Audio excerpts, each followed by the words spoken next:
Dear ministers, dear Governor of the Bank of Greece, dear ambassadors, dear professors, dear fellow alumni, ladies and gentlemen. I am Eleni Doundoulaki, and as President of the Hellenic Alumni Association of the London School of Economics and Political Science, it is a great pleasure for me to welcome you here in this wonderful venue, on the occasion of a very special event organized by the LSE Hellenic Observatory in collaboration with the National Bank of Greece and with the support of our association. Please be aware that the event will be video recorded and will be available online for public consumption as a video on the Hellenic Observatory website. As I already mentioned, this event is very special, as we have with us the person holding the most prominent position of our school, Dame Minouche Shafik, the director of the London School of Economics and Political Science. It is a great honor for us, and is a great honor for all the Greek alumni, to have the director of our school here in Athens, an LSE alumna herself, and the first permanent female director of the LSE. And as a woman, allow me to underline this, because it makes us really proud, inspiring all the girls that graduate from our school to strive for a fruitful, successful career and a strong voice at the public sphere. In a few minutes, Dame Minouche Shafik will have a conversation with Mr. Costas Michaelides, chairman of the board of the National Bank of Greece, on the topic, where is the world economy going and what can we do about it? And this is really important in a time where the world economy has gone through a synchronized slowdown and the recovery looks precarious. Many countries have accumulated levels of debt not seen since the World War II, enabled by very low interest rates. Inequality has gotten worse in many countries, and technological changes will change jobs and will change global supply chains in the near future. Inevitably, in such an unstable global environment, many questions are raised. How can the world economy get onto a healthier growth path? What policies do we need to see for that to happen? What would happen if we had a negative shock? Would governments, central banks, and international organizations have the tools and have the political will to address it?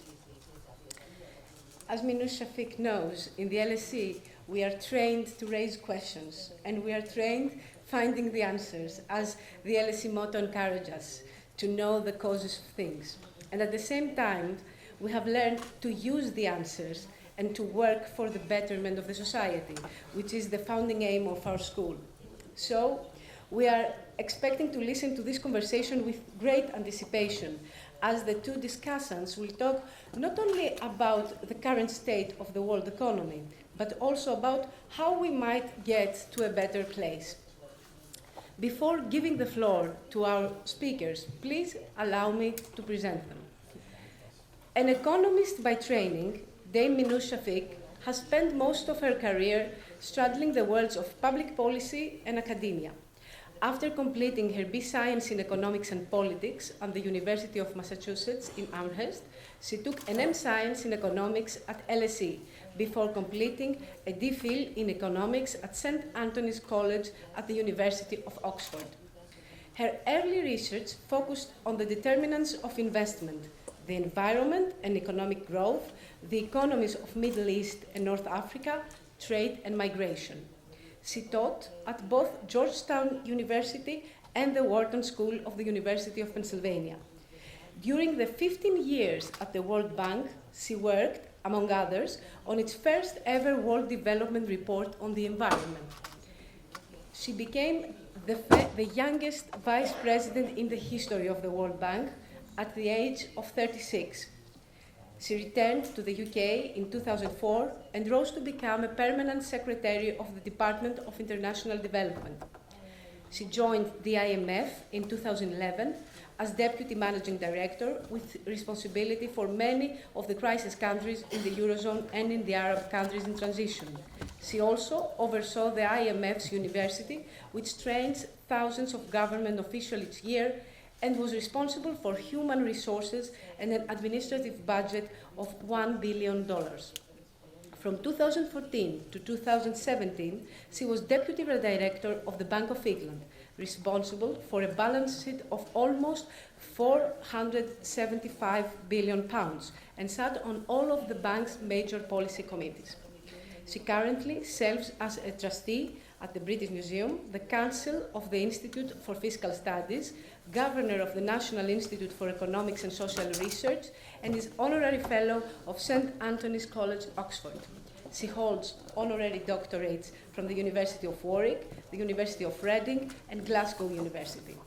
Finally, she was made a Dame Commander of the British Empire in the Queen's New Year Honours List in 2015. Mr. Costas Michaelides holds the position of the Chairman of the Board of Directors of the National Bank of Greece. He is also member of the Board of Directors of the Hellenic Bank Association. He has extensive experience in the international banking and finance sector. His latest position was Global Head of Strategic Change of UBS Group. For many years, he served as Regional Chief Operating Officer of Credit Suisse Group. He also held the same position at Credit Suisse First Boston. He has held senior positions in other international banking and finance groups, such as Merrill Lynch Europe, Donaldson, Lufkin and Zernet International, and Solomon Brothers International. Mr. Michaelides has a BA in Economics and Political Science and an MA and a PhD in Economics and International Affairs from the University of Denver. He also holds an MBA in Finance from Columbia University. Ladies and gentlemen, I'm sure that you all enjoy the conversation that follows between these two really distinguished speakers. And I'm sure that the conversation will lead to further discussion and will provoke a very vibrant dialogue and debate. At this point, and with no further delay, I will pass the floor to Mr. Michaelides, thanking him, together with Professor Kevin Featherstone and the Hellenic Observatory, on behalf of the Hellenic Alumni Association of LSE, for our excellent collaboration and for kindly making this night possible. Mr. Michaelides.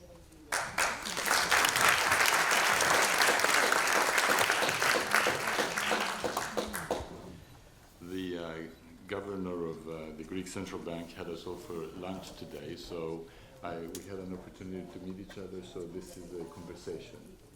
And we had the opportunity to touch on these topics over the wonderful lunch we had. So let's start with an easy one.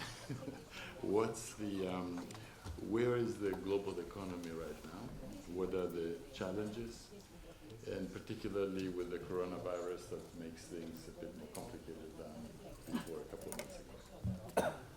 Well, first, thank you all for coming, and thank you, Eleni, for that overly generous introduction, which has now raised expectations to a level which I fear I will not be able to meet, but let me do my best. I think the world economy before coronavirus was already fairly fragile. We knew that there was a slowdown coming. Most of the forecasts that were out there from the World Bank, the IMF, the OECD, had global growth somewhere between 2.5% and 3%.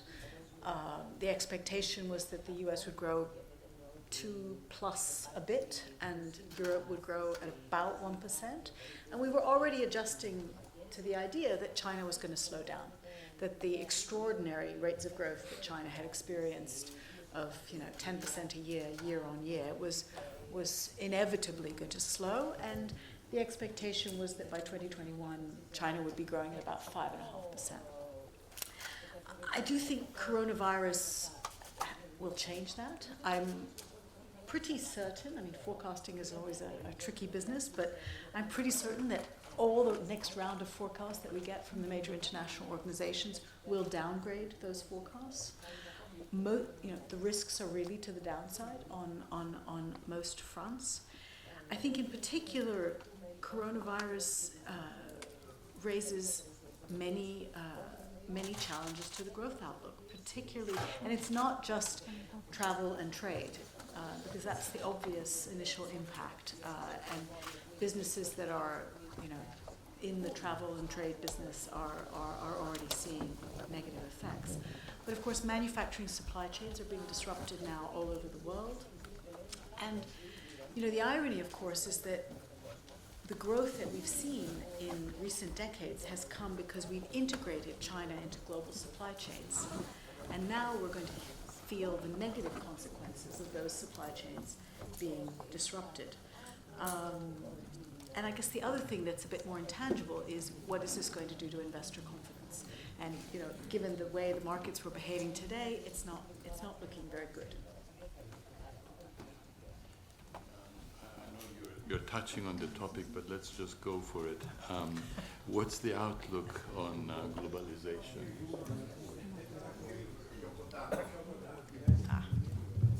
Giriyomas? Okay. Καλύτερα? Okay. Okay. So let's talk about globalization. We had a chance to mention it before. And does the virus conspire against globalization, against integration of the supply lines between trade partners, and what does that do? Yeah. On the mic. Okay. Shall I repeat that question? Yes. Okay. Wow. Let me just move this closer. How's that? Better? Good. Okay. So globalization. No. The virus is reminding us that those connections are fraught in some ways. They carry their own risks. Yeah. So Where do we go with that? we were already seeing a slowdown in the growth of global trade. One has to remember, when China joined the World Trade Organization, that was a driver of this last wave of globalization, and that provided the opportunity to integrate China into global trade, and that caused a massive increase in global trade over recent decades. We have already started to see that slow down. The growth of global trade has actually, for the last 5 years, been slowing. That phenomenon of integrating China into the global economy is the reason why we all benefit from cheap consumer goods. And if you look at what's happened to us as consumers over the last couple of decades, we have almost infinite supply to low-cost clothing, plastic, manufacturers, telephones, electronics. In almost every country in the world, the prices of those goods have fallen, and that has because of what happened with the integration of China.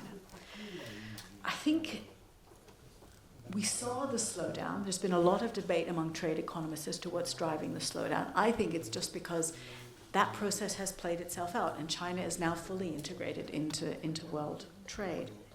I think the question now is, what will this do to trade going forward? I think a huge, there's so many unknowns with the virus at the moment, and it isn't the only factor.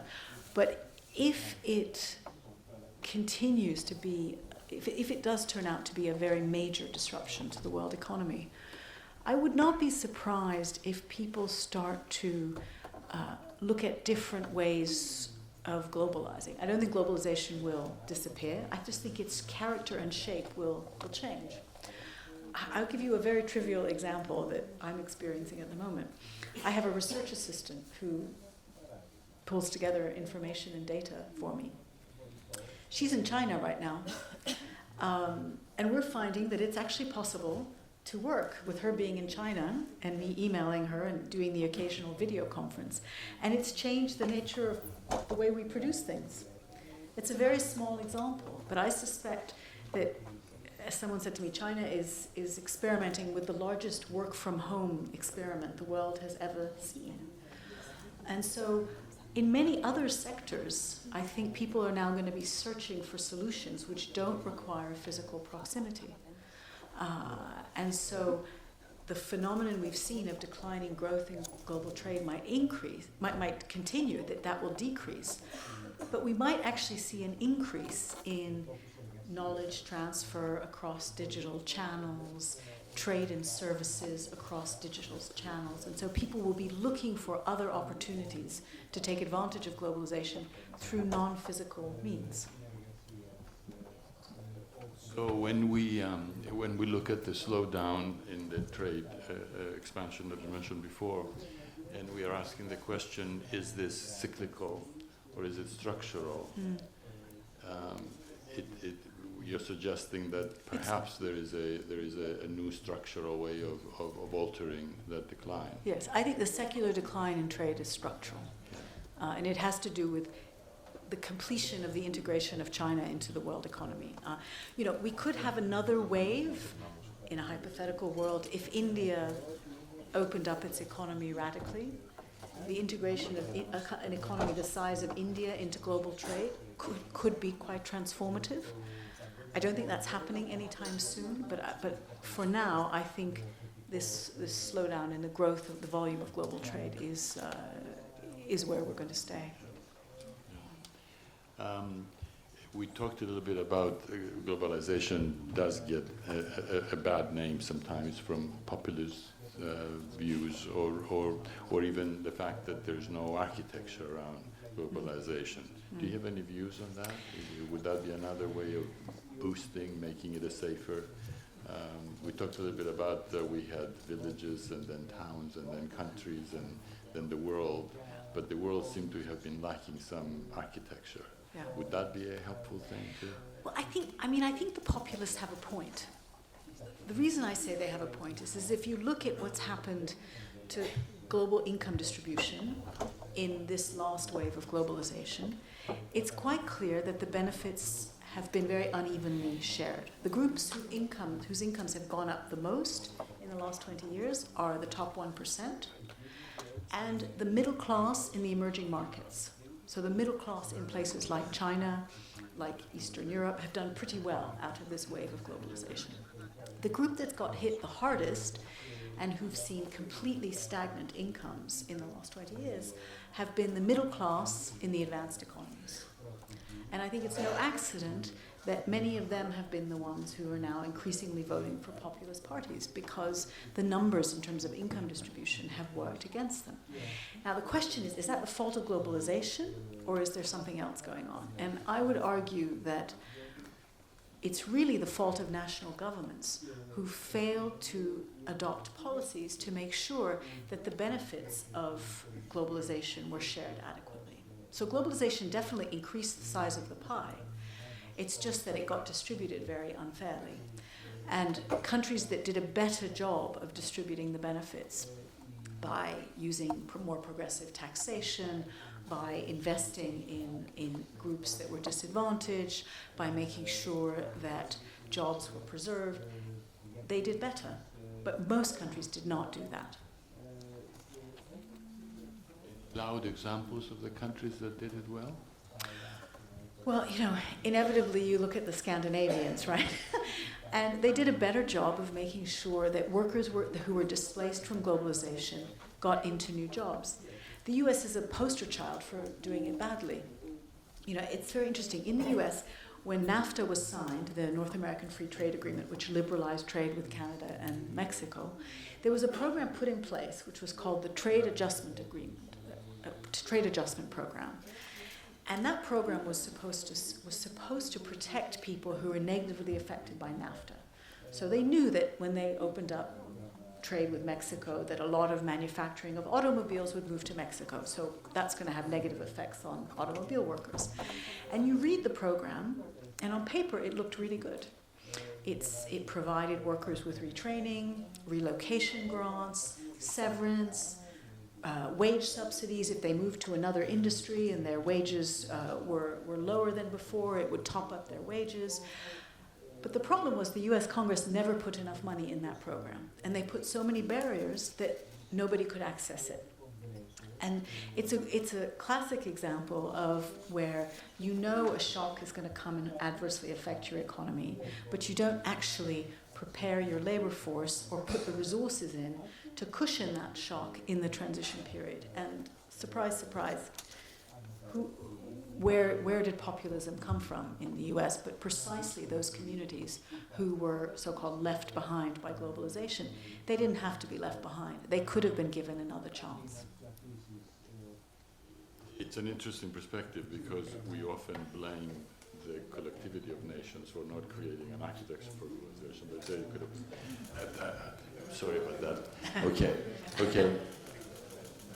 It's a tough crowd. Okay. So I will start again from this point. Can you hear me now? Yeah. Okay. I will keep my face here. I was saying that we often blame the lack of architecture around globalization, which means that a number of countries have to come together and agree. Yes. But what you're saying is that it could be an individual country problem. A lot of the solutions are at the national policy level. There are definitely some things that need to be dealt with at the international level. Things like protection of intellectual property or digital taxation and the cross-border issues and the challenges of companies like Facebook and Amazon not paying enough tax at the national level. Those require international agreements. But in terms of cushioning the impact on domestic workers and the middle class, a lot of that is national policy. Shall we go to another hot topic, which maybe national governments are not preparing us for, which is the artificial intelligence, the movement of another efficient way of destroying jobs that require a number of steps to help. Your views on that? Yeah. So you've all probably seen a lot of the studies on artificial intelligence and what it's going to do to jobs. The estimates vary between 30 and 50% of jobs are very prone to automation and to be done by robots.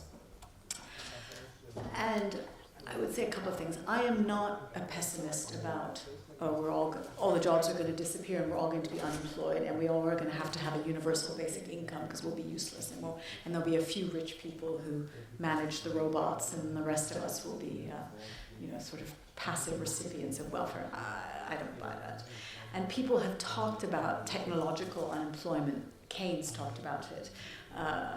When the first horse carts were invented, people said, oh my God, all those people who took care of, did things before horse carts are going to be unemployed. So I don't buy that. I think the thing that will happen is that the nature of jobs will change. So maybe again, I'll just give an example. There are now fantastic diagnostic tools that can diagnose breast cancer or eye diseases using artificial intelligence and mechanized mechanisms. And so now in future, doctors will spend much less time diagnosing whether you have an eye disease because they'll have this fantastic machine that will do it with huge amounts of accuracy, or whether you have breast cancer. But that means that frees up their time to spend more than 5 minutes with you talking about your treatment plan. And maybe the quality of care will go up. And so the doctor won't be obsolete, but the way that doctor allocates their time will change. I do think there are some sectors that are very vulnerable. Large parts of manufacturing, I've seen factories where a huge chemical plant was being run by one man with 6 computer screens. And he said, I can run 6 or 7 plants from these computer screens, and I can run plants in other countries. So a lot of those kind of manufacturing jobs that are very repetitive and routine and assembly line type of jobs will probably disappear. But there will be new jobs. If you go look at LinkedIn these days, there are jobs called things like search engine optimizer. That job didn't exist 10 years ago. And it's very hard for us to predict what new jobs will emerge, but there will be new jobs that we can't anticipate. And again, I think it goes back to preparing people for those new jobs. I think the only other thing I'd say about this is that automation isn't, we're used to automation affecting manufacturing workers. This new wave of artificial intelligence will also affect many of the professions. And that's new. Those are sort of core middle and upper middle class jobs. And so things like accounting, the legal profession, medicine, will be transformed. They won't disappear, but the routine bits of those professions will disappear, and people will have to focus on the bits that are non-routine and non-repetitive.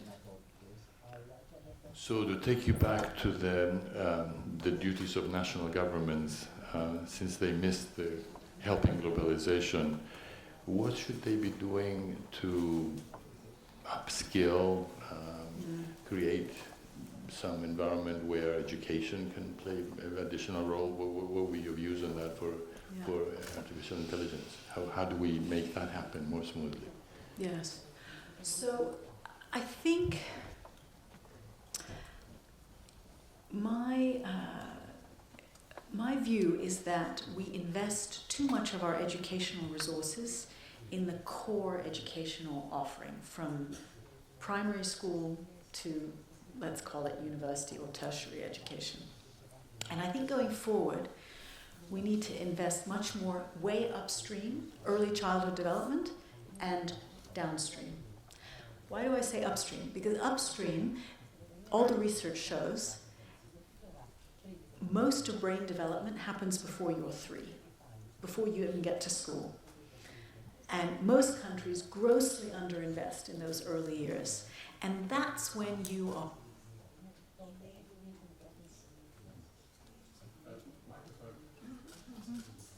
I'm going to move away from you just because this light is... So those early years are when...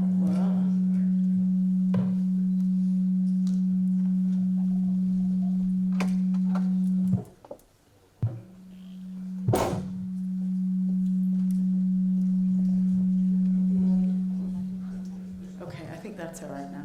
Is that all right? So those early years are when the really important foundations of learning happen.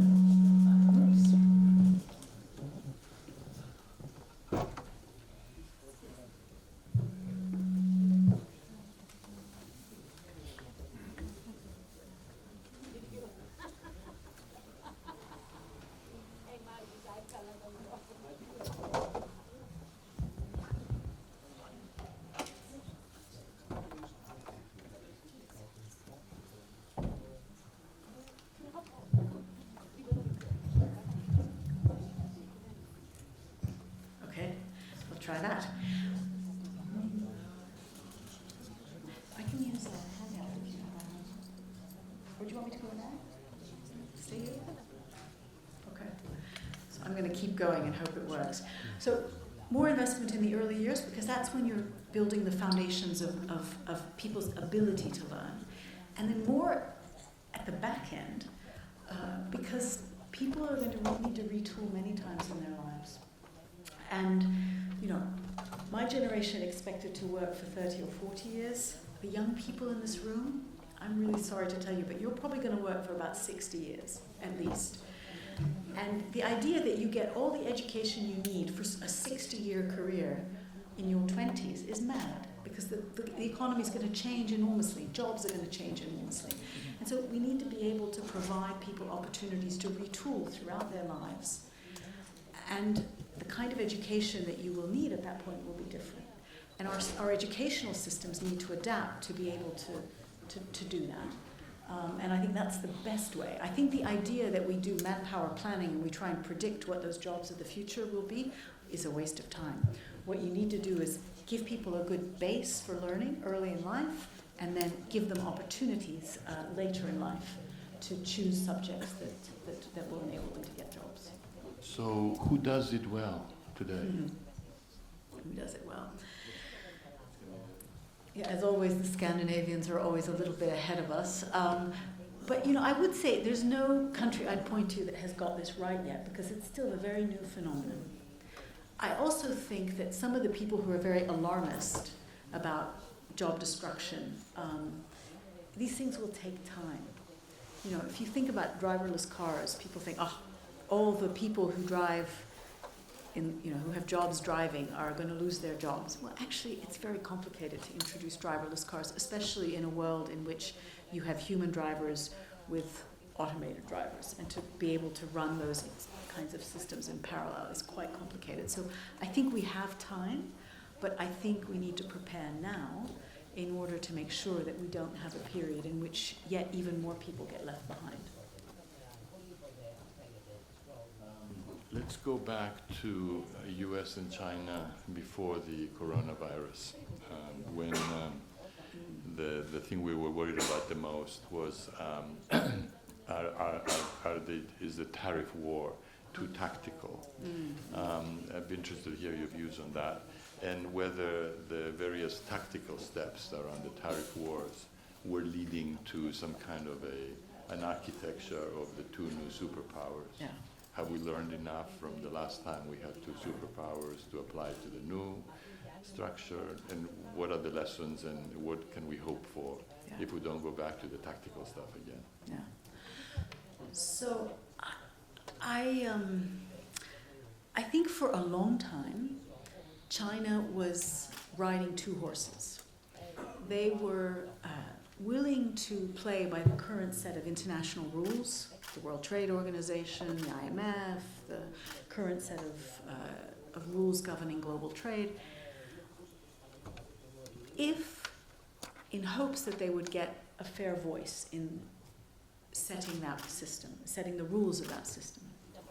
But in parallel, they have been building a parallel system. So if you look in terms of development finance, China has built the Asian Infrastructure Bank, which is a parallel to the World Bank. They've set up a brick country financing facility, which is a sort of smaller version of the IMF. They have set up, the central bank in China now has more than 30 swap lines with other countries as a parallel to the G7 swap line arrangement. And they've been hedging their bets. And I fear that their frustration with the lack of the willingness of the rich countries who currently control the international financial architecture to give them enough voice, I fear they're now deciding to ride their own horse. And you can see it. I sat in endless board meetings at the IMF where the debate about how much China's shareholding should be at the IMF. And the U.S. currently has a shareholding, well, as we know, the U.S. and Chinese economies are roughly the same size now, if you go on purchasing power parity terms. Actually, probably China's is bigger than the U.S. now on purchasing power parity terms. The U.S. has 16% of the votes in the IMF. China has 6%. Now, I have to say the guilty party here is the Europeans, because the Europeans have huge shareholdings, a total of about, if you add all the Europeans together, roughly about 30%. And frankly, they need to give up some of their votes and give them to China, because that would be a more rational reflection of the world economy. And that hasn't happened. And so I think at a very fundamental level, the current tariff war that Trump is waging on China, the Phase 1 agreement is pretty tokenistic in terms of, China's basically agreed to buy more American stuff. And they've set a target for how much American stuff they will buy. The more difficult issues have all been pushed to Phase 2. And there, I think there's two sets of issues. There's the intellectual property issues, where I think it's actually not that difficult to agree, because China is now a producer of intellectual property. They have now become a major producer of patents and innovation, and they're concerned about protecting their own intellectual property. So I think their willingness to comply with intellectual property protection is there. The trickier set of issues are around Chinese state-owned enterprises and a level playing field, and them allowing competition in their own domestic economy. And I think that is very difficult. And I think it's going to be very difficult to agree that. And so because of all those reasons, there is a danger that we're moving to two spheres of influence kind of world, and away from the kind of multilateral trading system that we've had for many decades, which has delivered quite a lot of prosperity for the world. And if that happens, then we're basically in two systems that have no common structure, common rules, common architecture. Is that the fear? Is that the direction? It's an interesting question. It will be very different than the Cold War. I mean, the older people in the room here probably remember the Cold War. You had two systems with no contact with each other. You had Comecon trade and the Eastern Bloc trading among itself and having its own system, and then you had the West. It's not going to be like that because China has already integrated into the global trading system. And so how an accommodation is going to be found is going to be very, very difficult. And I don't think it's going to be possible to disentangle this very extensive set of trading links. So, I think it's going to be a bit messy for a while until we find a new equilibrium. Within the system that we have now. Yeah.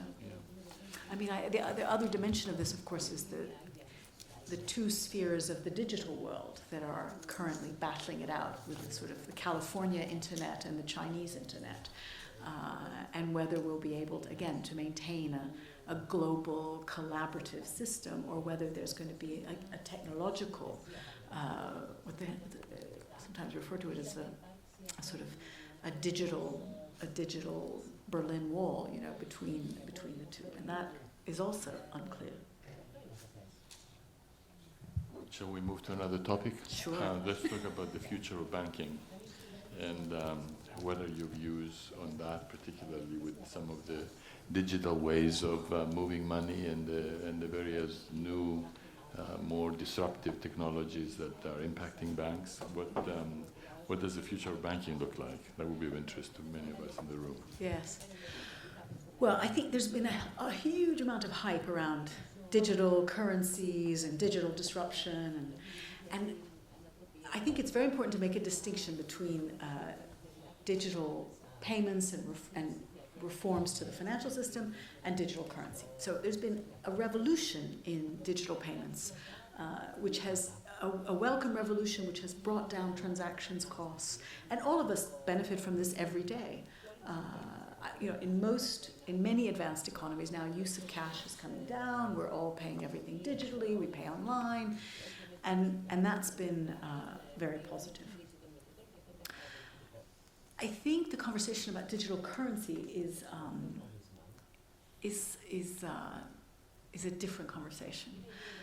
I think it's important to make a distinction between the architecture of the financial system and the technology of the financial system. And I think central banks will want to retain control of the architecture of the financial system,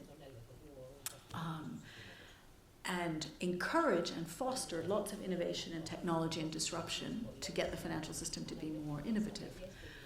But they are not going to let lots of parallel currencies operate in their economy. If you look at Libra, the proposal that Facebook made for Libra to have a new global currency, a stable coin as they called it, the architecture that they're proposing was pretty rubbish, actually. There's unclear governance, high transactions costs, very high volatility. If you look at Bitcoin and the existing so-called stable coins, they're not very stable.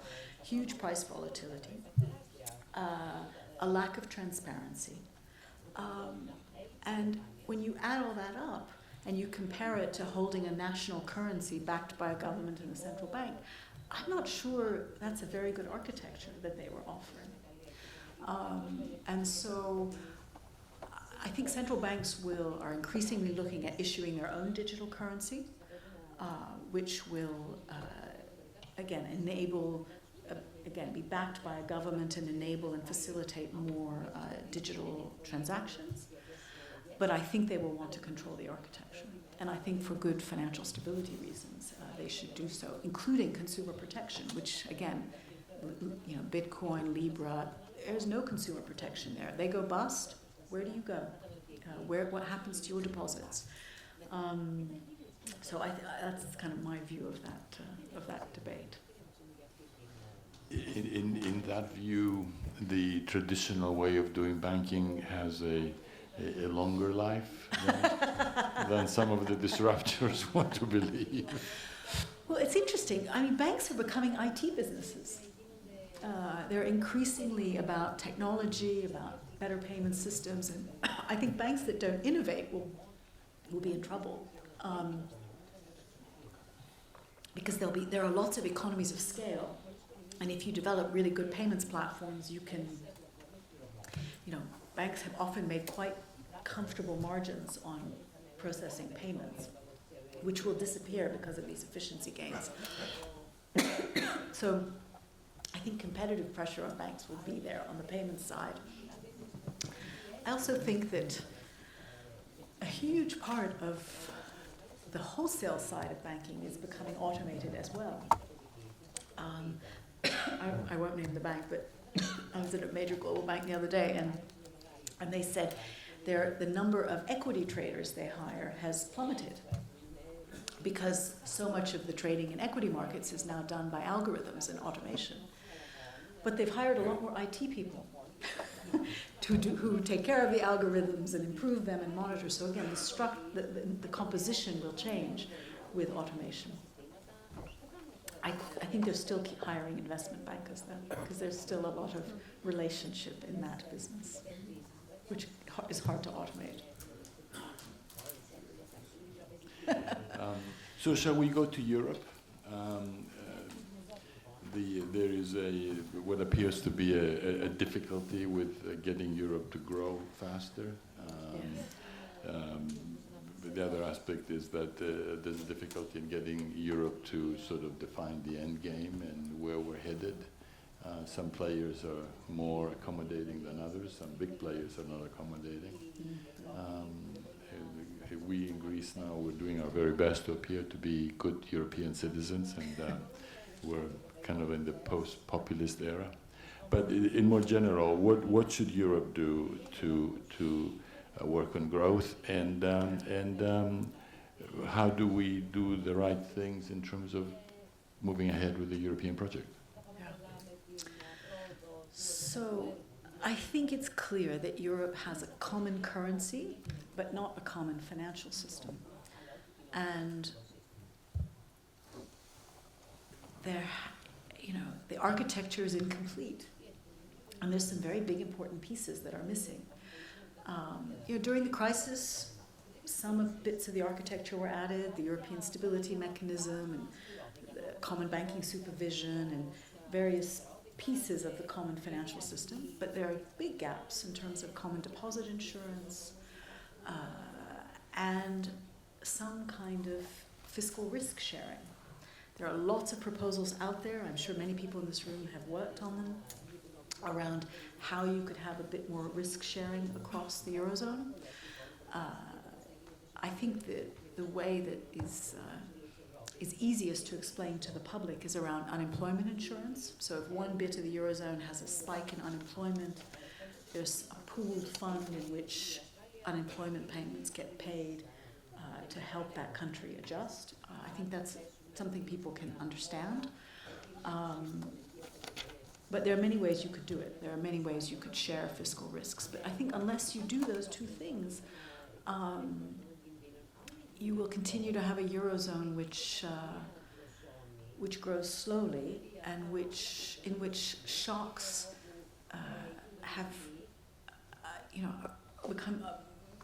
are much more difficult to manage than they could be if you had better mechanisms for sharing and pooling risk.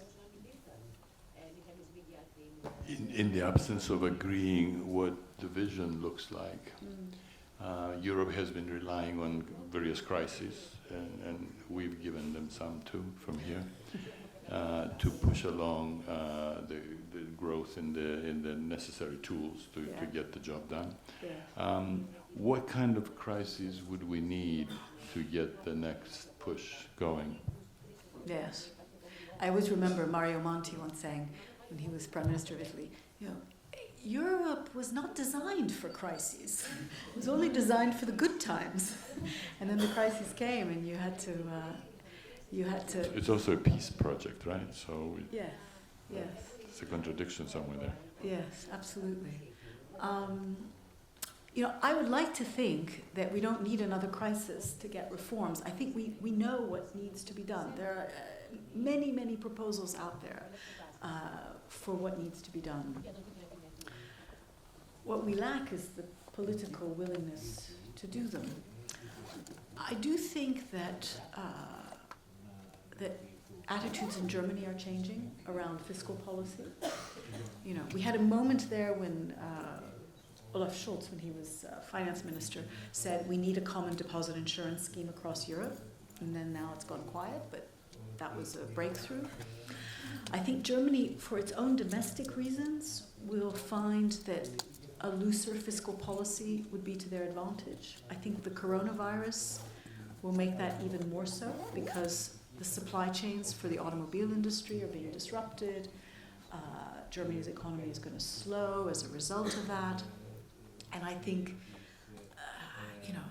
there have now been endless studies which have shown that Germany, that country famous for its autobahns and fantastic railways, has terrible infrastructure now by most international measures. And so there's a backlog of infrastructure investment that Germany needs to make for domestic reasons. And so I think that combination of forces will mean that that Germany will be more forthcoming on fiscal policy, and that would be a good thing for Germany, and it would be a very good thing for the rest of Europe. Is that enough? Yeah, I don't think it's enough. It will help.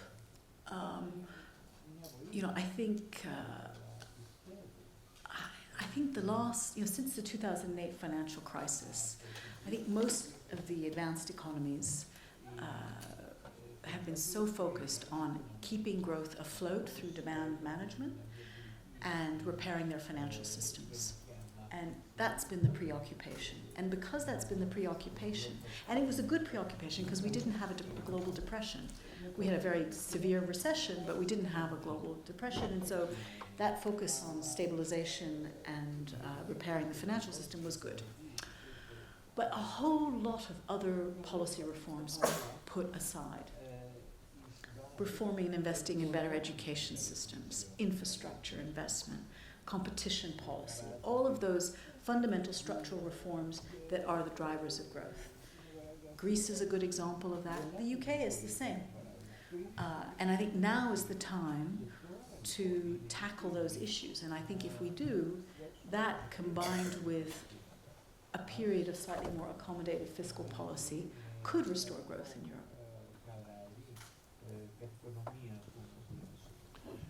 You mentioned the UK, which is the one other interesting topic. What are your views on that? Is Brexit a good thing? What would it take to make it work? And how does UK-EU cooperation take shape? Well, you ask at a moment when it's really difficult to predict. It's always been very difficult to predict, but the sort of central case has moved around in terms of what to expect. I think the current thinking is that it's likely to be something like a Canada trade deal, and so you'll have relatively free movement in goods, but no regulatory alignment on services. And even in goods, there may not be a lot of regulatory alignment. The Commission has made its position very clear. In fact, Ursula von der Leyen was at the LSE last month, and they have, I'll use the word troika, they have a troika of demands, a word very unpopular in Greece. They say no tariffs, no quotas, and no dumping. And no dumping is code for having the same regulatory framework on labor, on environment, and broadly on regulatory standards. I think the UK government is unwilling to accept that. So in the current environment, it looks like we're heading toward a world in which there'll be quite a minimalist, even as minimalist as WTO style agreement. And there have been a lot of economic analyses of what Brexit will do to the UK economy. I think most analysts agree that in the near term you will lose some GDP because you'll introduce frictions and that will disrupt trade and UK products will be more expensive abroad. The long term is impossible to predict, and I think anyone who tries to tell you what the long-term impact will be is being wildly optimistic because models are very good when you're in a world of trends. Models are very poor when you have structural breaks and tail risks. And Brexit is a structural break, and we've got lots of tail risks in the world at the moment. So I think it's impossible to know what the longer term would look like for the UK economy. I always say, though, just because the UK is not in the EU doesn't mean we're not still a part of Europe. And I think there are many collaborations, historical ties, cultural ties, educational ties, which will persist and which many are keen to preserve. And so I think that's also important to remember.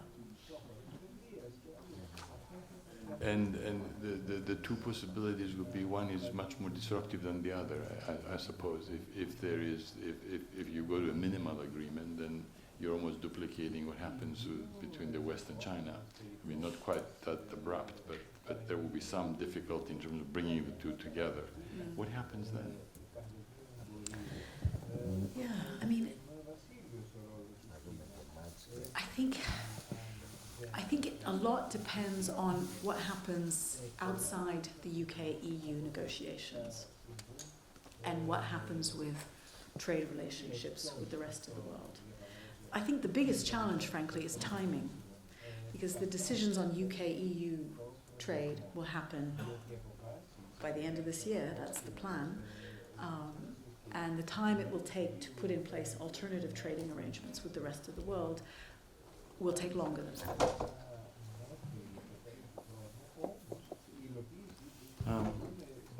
Shall we pause and see if there are any other subjects out with the audience? There are microphones next to you, so please find one. And I hope I didn't tire you too much, so we can have more questions. Sure.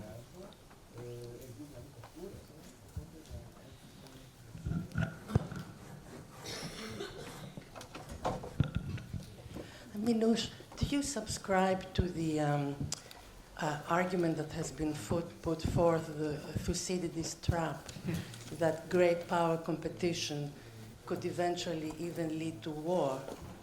Thank you. Yeah, no, it's a great question.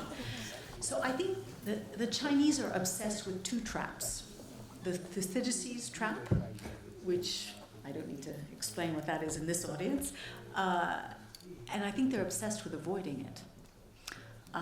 The other trap they're obsessed with is the middle income trap, which is that many countries grow to middle income status and then they get stuck and they never become advanced economies, which is why they're obsessed with moving to the technological frontier in areas like artificial intelligence, because they believe that unless they do that, they will never become a high-income country, and they need to move up the value chain from the kind of low-skill and medium-skill manufacturing that has been the source of their success up until now.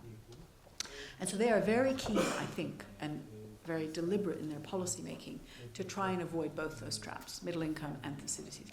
In some ways, as I think about it, the irony is that their obsession with moving up the technological frontier is what has brought them into conflict with the US. And so avoiding the middle income trap has increased the risk of the Thucydides trap. I don't know if you're aware, there was a part of the conflict between the US and China was triggered by a report that the Chinese government did. It was a plan for 2025, which laid out their aspirations for their economy, including, they listed which industries they wanted to be the dominant global player in, including a number of areas of artificial intelligence. And that particular report that they did, that plan, was received with enormous hostility in the United States. And many in the US pointed to this as, you see, they want to dominate us. And the only reaction is for us to prevent them from dominating us. And that sort of new policy consensus in the US, which is it's kind of us or them as to who dominates the world, and the idea of China emerging as a responsible stakeholder in the existing international system became discredited. And so I do think that this desire to avoid being stuck at middle income is what has put them on a path of conflict with the United States.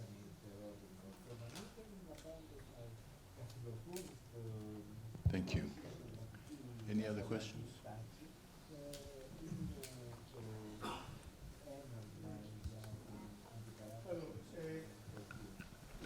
There are several questions about teleworking. Let's say you have a social researcher, but is in an undemocratic state. That could be a problem because it cannot do work the way it should. Also, regarding the US, if I understand, they made an adjustment in letter, but not in practice because of lobbying, which is a problem also. Third, what is a sustainable Gini index regarding societies in order to have a sustainable wealth? Yeah. So the question is, what is the appropriate Gini index to have sustainable wealth? The Gini index is the ratio of the highest income groups to the lowest income groups. It's a measure of inequality in a society. You know, I don't think there's an answer to that question, because the level of inequality a society wants is a sort of social and political choice, and different countries have adopted very different proportions. Just to make it a bit less technical, if you look at levels of inequality in Northern Europe, they're very, very low, and people are willing to tolerate very high levels of taxation and high levels of transfers. In countries like the US and the UK, it's a little bit, the levels of inequality that people are willing to tolerate is higher. I think for me, what I would focus, I don't think an economist can't answer, this is the right amount of inequality you should have in your society. I think what I'd say, though, as an economist is you need to provide a very high level of social mobility if you have inequality in your society. Because people are willing to tolerate inequality if they feel that if you work hard and you're talented, you have a chance at doing well. And what's interesting is if you look across most countries today, social mobility has actually declined. And again, the base level is very different. In Denmark, for example, to go from the bottom of the income distribution to being about in the middle, it takes 2 or 3 generations. In the UK, it takes about 4 or 5. In very unequal countries like Brazil or South Africa, it takes 8 generations to go from being low income to being middle income. Those are societies that offer their people almost no social mobility. So they're highly unequal, but no social mobility. And I think from an economic point of view, that's a huge problem. Not just from a justice and fairness point of view, but also because you're not using the talent in your society particularly well. And unless you're able to have people move around in society to where they apply their talents most effectively, you're not going to grow. And I think I am convinced that part of the reason we've seen a stagnation in productivity in so many advanced economies is because social mobility has declined. I'll just give you, if I may, one other example. There's been a very interesting piece of research that looks at productivity in the United States. And what they're able to show is that about 40% of the improvement in productivity in the United States over the last 40 years is because of the entrance of women into the labor market. Why? Because 40 years ago, when people hired people, they only chose white men. Now, they're choosing among women and black men And there's much more talent. And so because of opening up opportunities to people, you have had an increase in productivity because people are going to the jobs that suit them best. And I think that piece, that source of productivity improvements, because social mobility has declined, is a huge problem for our societies, both from a productivity perspective and an equity perspective. And even if you don't care about equity, it's very important from a productivity perspective. So there are some optimal levels which you can engineer as a country. Yeah. For social mobility. That's interesting, yeah.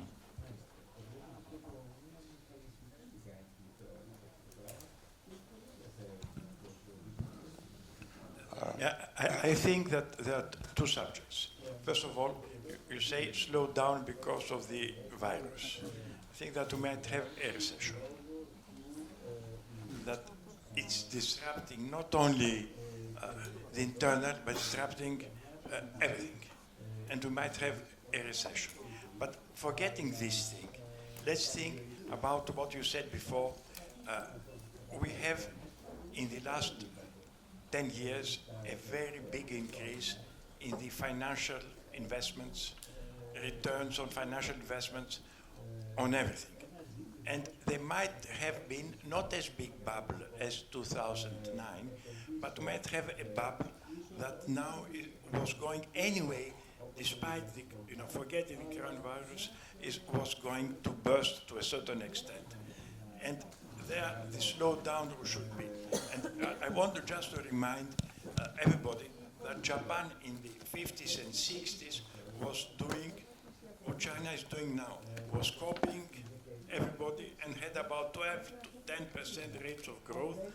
It fell to 5%, and now it's about 1 to 2%. So we might have, in the next 10 years, despite this big jump, as you say, in China, because the system will have more and more controls and might resemble it to the old communist system, and therefore there are going to be strangleholds in the economy, and therefore we might see a much sharper slowdown despite the marvelous things that they have been doing up to now.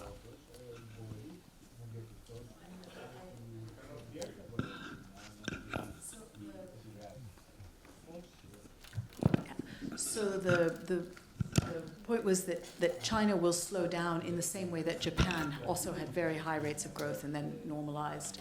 And I agree with that. I think, and China, there are two dimensions. The one is that it's just normal that advanced economies grow more slowly than developing and emerging markets.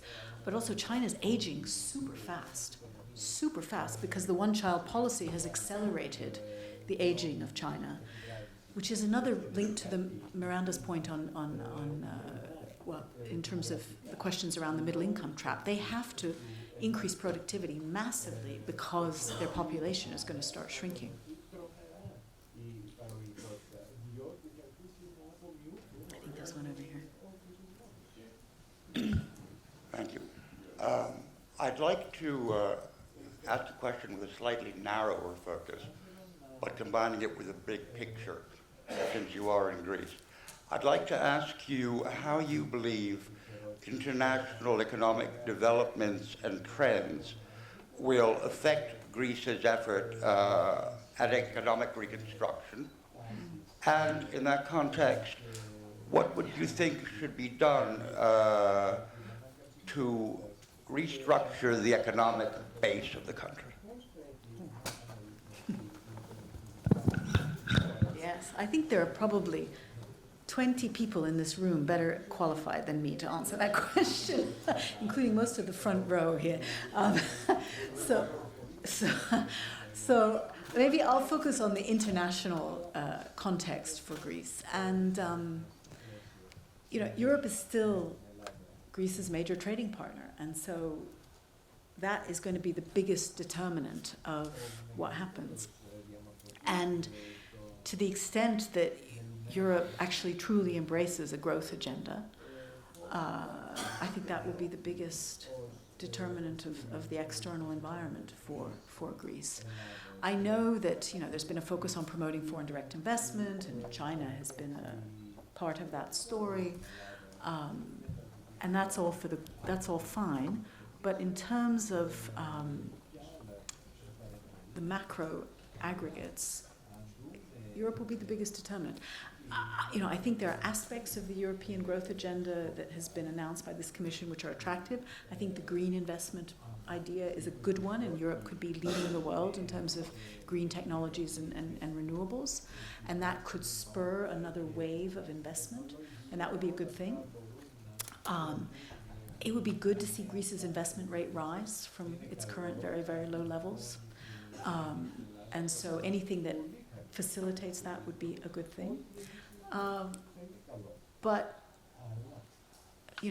more fiscal policy, more accommodative fiscal policy from Germany and the Netherlands would also be helpful, because it would stimulate demand, and that would also be good for Greece. And so that's where I would be looking in terms of the kinds of changes. Now, I don't want to imply that Greece's national policies don't matter at all. In fact, they matter quite a lot. But that's probably where I could answer that question more effectively than others in this room.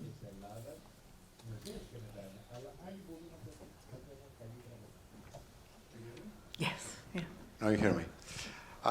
First of all, I'm very happy that you're eventually in Athens director, and all the alumni have the pleasure to discuss with you. So I was discussing the other day with my son, who intends to study next year at the LSE. Very good. And he asked me about the cryptocurrencies. Yes. He told me, is there a course at the LSE about cryptocurrencies, and why? I heard it's not real money, but then a Bitcoin costs about 10,000 euros. And why a banknote of 100 euros has more value than a banknote of 10 euros, because they're both a piece of paper. Mm. So my question is, do you think they will affect in the future the world economy? Mm. And Mr. Chairman, do you think that they will affect also the banking system? Thank you. Mm. Yeah, I mean, I don't currently think that cryptocurrencies will be a major force in the world economy. I think central banks may issue digital currencies, and they might get used, but they will be backed by governments. I think there will be some alternative, Bitcoin is out there. It's a drop in the bucket in terms of global transactions and trade. There may be some people who are willing to engage in using cryptocurrencies. I think regulators are looking at them with greater skepticism, because the only advantage they have over regular currencies is secrecy. And usually people are trying to hide something when they're using those currencies. So I think there will be greater scrutiny. And I think most people, when given the choice between a cryptocurrency and a central bank-backed digital currency, will want the protections that a central bank digital currency offers in terms of consumer protection, transparency, etc. There is a more fundamental issue, and I don't want to get too technical here, but I think there's a more fundamental issue about whether central banks are willing to let citizens hold accounts at the central bank.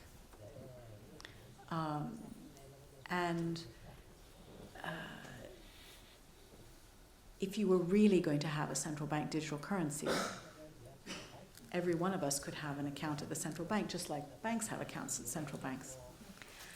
The reason that's a bit complicated, there are many reasons it's complicated. I used to run the banking bit of the Bank of England, and we held all the accounts for all the central banks in the world, and that was complicated enough. But if you were going to give every citizen an account at the central bank, it's a huge operational challenge for starters. Imagine just the operations of running that. But also the worry is that if there was a run on the financial system, everybody would take their money out of the commercial banks and hold it in the central bank. It's the rational thing to do, right? It's a little bit like what happened with Greece during the financial crisis. Everybody suddenly wanted to have an account in Germany, right? And I don't think we've completely figured out how to manage that kind of run risk. And I think that would, people are beginning to think about how to do that. and restricting the amount you can hold at the central bank, for example, beyond a certain level. Because what you don't want to do is, in the context of a run on a bank, to have them lose all their deposits to the central bank, because you would just be exacerbating the run. So I think that's quite a specific issue, which many people are beginning to think about.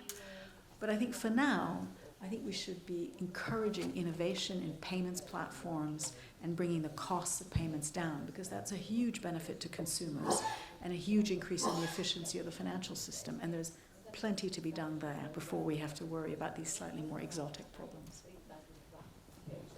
I don't have much to add to that, other than to say that these are matters that every bank is concerned with.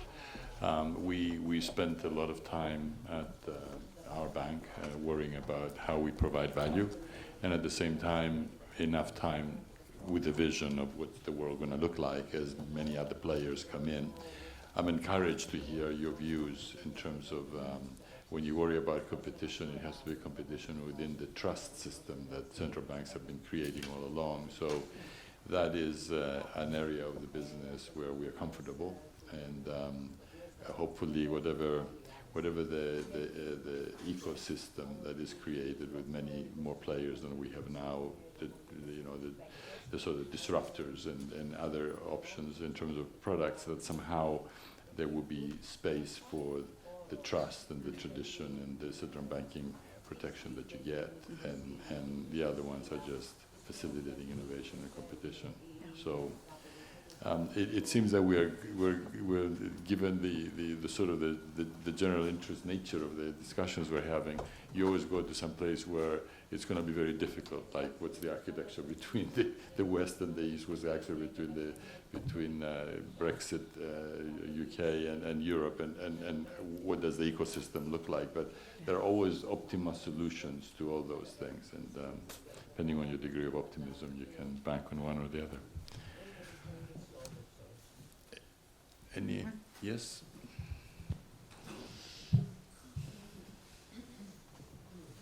Can you hear me?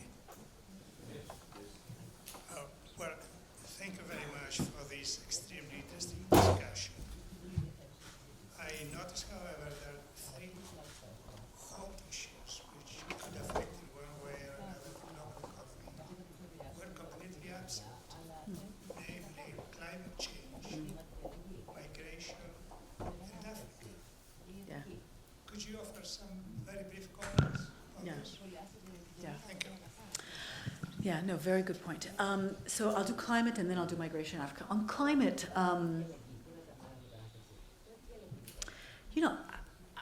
I think most people believe that we are now at a stage where avoiding the 1.5 degree increase in global temperatures has been passed. And the only way, and that we have to adjust to that, and that means investing in adaptation and so on. But we need to also accelerate progress on getting to net zero. And there's been quite a lot of work done at the LSE. We have this wonderful research center called the Grantham Institute, which does work on climate change. And they've done a huge amount of work showing how the economics of climate change makes sense, how there's actually a huge opportunity to invest in green things that have high returns and that get us on a more sustainable path. And I think it's a question of political will and speed. It is, I think implicit in your question is that it's urgent, and it is urgent, and we need to get on with it. I think it's very interesting how the politics is changing. Not everywhere, but in a lot of places. I hold a town hall with students at the LSE every term. I get more questions on climate than I get on anything else, which is very interesting. I think young people are absolutely adamant that there needs to be progress. And I think they are putting huge political pressure on companies and governments. And so I guess the question is, what does that mean for the world economy? Frankly, we are seeing a rise in climate risks. I mean, you look at the insurance industry in particular, and the number of claims that they're seeing that are climate-related risks is going up. I think that too will add to the pressure. I actually think that if we did have a serious commitment to addressing climate change, I think it would be fantastic for global investment.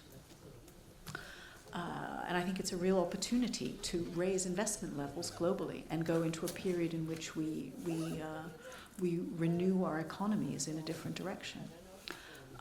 So I actually think it would be good for the global economy rather than bad for the world economy. And then on migration in Africa, huge issue. So, and I'm going to take them as a combined question. I mean, well, maybe I should take them. Well, let me start with Africa. Africa's population is going to go from 2 billion to around 4 to 5 billion in the next 30 or 40 years. It will have a massive growth in population. It's the only part of the world in which fertility rates haven't really come down significantly. And I think there's a huge agenda in terms of trying to bring that population growth down, which has to do with educating girls and providing contraception and all that stuff. And I do worry about the pace of population growth and where the jobs will come from to employ those huge numbers of young people. Which brings me to migration. We're at a very strange moment in history where large parts of the planet are aging, mainly Europe and parts in East Asia, and other parts of the planet are still have rapidly growing population and big demographic bulges about to come, mainly South Asia and Africa. And I've been struck in my short time in Greece how many conversations I've already had about immigration and how people are going to have to get used to immigration because there's not another way to solve the demographic problem. And yet that runs completely counter to the politics of the moment, which is quite anti-immigrant, anti-trade.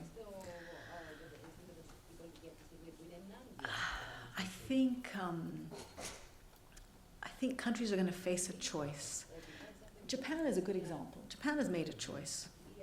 Japan is the frontier of aging, the most rapidly aging country in the world, but they don't want immigration. In fact, I'm told that in the recent elections in Kyoto, they weren't just arguing not to have immigration, they didn't even want to have tourists, which is a whole new level of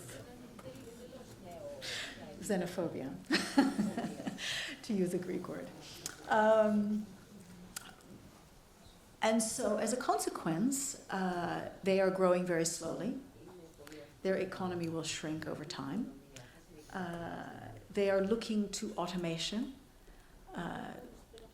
to care for old people. So old people will have robots rather than family to look after them. And that's the choice they've made as a society. And that's completely okay, because I think that was a conscious choice. They didn't just fall into it. I think other countries may have to make different choices. Other countries may say, we want to accept a certain level of immigration in order to continue to have an economy that's growing and continue to have families that are, multi-generational and rely a bit less on automation. I mean, the only other thing I'd say on this issue, I know that there are really no countries out there that have seen such a sharp drop in fertility like Greece has and been able to get it up again. I do think it's very interesting that there are some very different models out there about what happens to fertility, and it depends on how you handle childcare. So Southern European countries tend to say this when families have children, they give them lots of maternity leave. And so they basically say to the woman, you stay home and look after the kid. If you look at Northern European countries, or France, who've been quite successful at sustaining fertility above replacement rates, over 2.1. Their approach to dealing with childcare is by providing very high quality, publicly financed childcare. So women can go back to work and still have a career and know that their children are looked after well. And I think my view would be that I think Southern European countries could benefit quite a lot from adopting a slightly more Northern European model if they want to increase fertility. Because I think continuing to say it's women's responsibility is a problem. I think the other thing, just I have to say this, is that women in countries where fertility has fallen do a lot of unpaid labor at home. And if you look at, say, Northern European countries, men do a lot more unpaid labor than in Southern Europe, which means that having men help a bit more at home might help to increase fertility.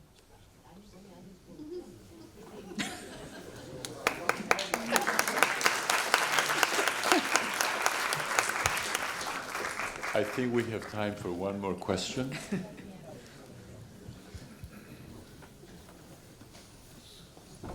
Can you tell us your vision about the LSE in the next decade? Thank you for that question. I'd love to. We've just done a new strategy for the school called LSE 2030, which outlines our vision for the next decade. And we thought really hard about what's the future of education? What are we preparing the next generation for? And I'll focus on two areas. One is that we know that this generation will work longer and that the kinds of jobs they do will be different. And so we are introducing mandatory data sciences for all first-year students so that in the first year, everyone gets a bit of digital fluency. Because even if you're studying history today, you need data sciences to do searches in archives. If you're an artist, you need to understand data to be able to understand your markets. So everyone has to do data sciences.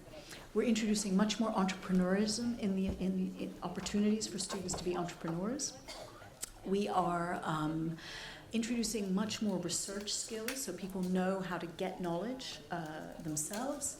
And we're investing a lot in professional development. And so we're trying and moving toward building a curriculum for adult learning throughout life. And so people can come back to the LSE for weeks at a time in order to upgrade their education throughout their life and hopefully have it be modular, or what we're calling stackable credentials. So you could come for 3 weeks in the summer and then maybe do something online and then maybe come back and do a course for a month, and then over time that would give you another degree over the course of your life. And so that's kind of what we're doing on the education side.